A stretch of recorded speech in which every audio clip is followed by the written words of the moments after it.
মানবোধ রেখে স্থিতিশীল সংবেদনশীল একটি দেশ গড়ার প্রত্যয় নিয়ে আমরা নির্বাচনে গেছি এবং নির্বাচিত হয়েছি জনগণের ভোটে। আমরা বাংলাদেশে স্থিতিশীলতা যদি না থাকে সামনের দিকে এগিয়ে যাওয়ার কোনো সুযোগ নেই। যারা স্থিতিশীলতা নষ্ট করবে তারা সে যেই হোক, এখানে আইনের চোখে কাউকে ছাড় দেওয়া হবে না।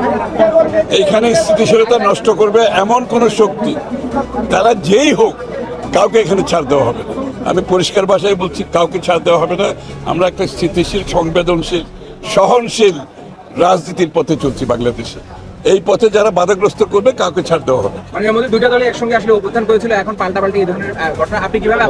এগুলো সমাজে কিছু উচ্ছৃঙ্খল, এটা দল বলে কিছু নাই, সবসময় কিছু উচ্ছৃঙ্খল ব্যক্তি সমাজে থাকবে। এদেরকে বাংলাদেশের আইন এটা টেক কেয়ার করবে, আপনার নিশ্চিত থাকতে হবে। আইনের বাইরে কেউ যাওয়ার কোনো সুযোগ নাই। আমরা পরিষ্কারভাবে বলছি, কোনো জায়গায় কোনো দলীয়করণ করার কোনো সুযোগ নাই। এই ইউনিভার্সিটিতে আমি একটু আগে বক্তব্যে বলছি না, বাইরের কেউ যাতে ঢুকতে না পারে।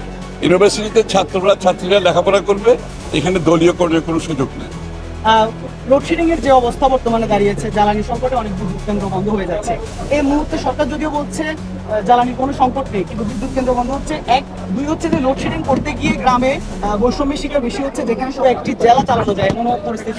সংকট নাই, এ কথা বলাটা কোনো সুযোগ নাই।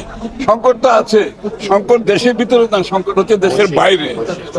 এটা বাংলাদেশে যেরকম সংকট, সারা বিশ্বে একই সংকট। বরঞ্চ আমরা একমাত্র দেশ খুব দেরি করে কিছু মূল্য বৃদ্ধি করেছি জ্বালানির। আমাদের পাশের দেশ থেকে শুরু করে পাশ্চাত্য দেশগুলো কয়েক গুণ বৃদ্ধি করেছে। আমরা একমাত্র দেশ অনেক দেরিতে, জনগণের অসুবিধার কথা চিন্তা করে অনেক দেরিতে সামান্য মূল্য বৃদ্ধি করেছি। কৃষকের চিন্তা করে, শ্রমিকের চিন্তা করে, সাধারণ নিম্নবিত্ত মানুষের আয়ের কথা চিন্তা করে আমরা অনেক দেরিতে মূল্য বৃদ্ধি করেছি, তাও খুবই সামান্য। আমাদের তুলনা আপনি দেখবেন বিশ্বের বিভিন্ন দেশে বহুগুণ বেশি। আমি ওয়াশিংটনে দেখলাম দ্বিগুণ হয়ে গেছে জ্বালানি। বাংলাদেশে 10%, 15% হয়েছে। তাও এইভাবে উচ্চ মূল্য যেভাবে আমরা বিদেশ থেকে আনতে হচ্ছে, সরকারের তো একটা সামর্থ্যের সীমাবদ্ধতা আছে। তো এই জায়গা তো আমরা সকলে মিলে দেশটা তো চালাতে হবে, এবং সরকার চলে জনগণের ট্যাক্সের টাকা। সুতরাং আমাদের কিন্তু খুব সাবধান হতে হবে এখানে। এই জন্য আমাদের সকলে মিলে নিজেদের মধ্যে কৃচ্ছতাও সাধন করতে হবে, আবার সাথে সাথে যাতে লাইট অফ না হয়, যাতে মূল ফ্যাক্টরি বন্ধ না হয়, মানুষের কাজকর্মের কোনো অসুবিধা না হয়, আমরা চেষ্টা চালিয়ে যাচ্ছি। আপনারা দেখবেন অনেক দেশে কিন্তু কারফিউ পর্যন্ত শুরু হয়ে গেছে। বাংলাদেশ ওই জায়গায় যায় না, ইনশাল্লাহ যাবেও না। আমাদের ম্যানেজমেন্ট খুবই ভালো, তবে সমস্যা নেই, এই কথাটা বলার কোনো সুযোগ তো নাই। সমস্যা তো দেশের বাইরে। এই বাইরের সমস্যাকে আমাদেরকে ম্যানেজ করতে হচ্ছে, যেটা খুব কঠিন কাজ।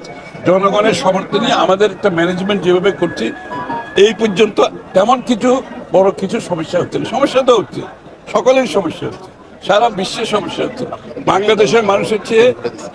এবং আমরা দেখেন, আমরা কিন্তু সকলকে নিয়ে ঐক্যবদ্ধভাবে কাজ করছি। বিরোধী দল সহ একটা কমিটি করে দেওয়া হচ্ছে। এখানে কিন্তু আমাদের মধ্যে সবচেয়ে বড় কথা হচ্ছে এখানে ট্রান্সপারেন্সি, স্বচ্ছতার। আমরা কিন্তু পুরো বিষয়টা স্বচ্ছতার সাথে হ্যান্ডেল করছি। এখানে লুকোচুরি কিছু তো নাই, কারণ দেশটা সকলের। বিএনপি তো দেশ, আমাদের জনগণ দায়িত্ব দিয়েছে দেশ পরিচালনার জন্য। তো আমরা যা করছি স্বচ্ছতার সাথে করছি। একটা মহিলাকে দাও।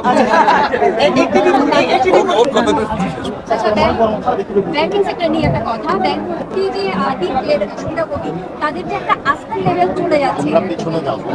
এটা তো যাবে। আপনি $230 বিলিয়ন দেশ থেকে নিয়ে গেছে, ব্যাংকগুলো সব লুটপাট করে ধ্বংস করে দিয়েছে। তো এইটাকে তো রিকভার করার দায়িত্ব এখন বিএনপির হাতে এসেছে। এমন একটা সময় এসছে যে ব্যাংকগুলো সব খালি, শেয়ার বাজার ধ্বংস, জনগণের অর্থ ব্যাংক থেকে দিতে পারতেছে না, যারা ডিপোজিট রেখেছে তারা পাচ্ছে না, অনেকে ট্রিটমেন্ট করতে পারতেছে না। এর থেকে দুঃখজনক আর কিছু হতে পারে না। এটাকে ঘুরিয়ে আনতে একটু সময় তো দিতে হবে, আমরা চেষ্টা করছি। এবং বিএনপি কিন্তু সবসময় আর্থিক খাতে শৃঙ্খলা বজায় রেখেছে। আমি যখন প্রত্যেকটা বিএনপি সরকার প্রত্যেকবার কিন্তু আর্থিক খাতে শৃঙ্খলা বজায় ছিল, শেয়ার বাজারের শৃঙ্খলা বজায় ছিল। আপনি পুরো অর্থনীতি, ম্যাক্রো সামষ্টিক অর্থনীতিতে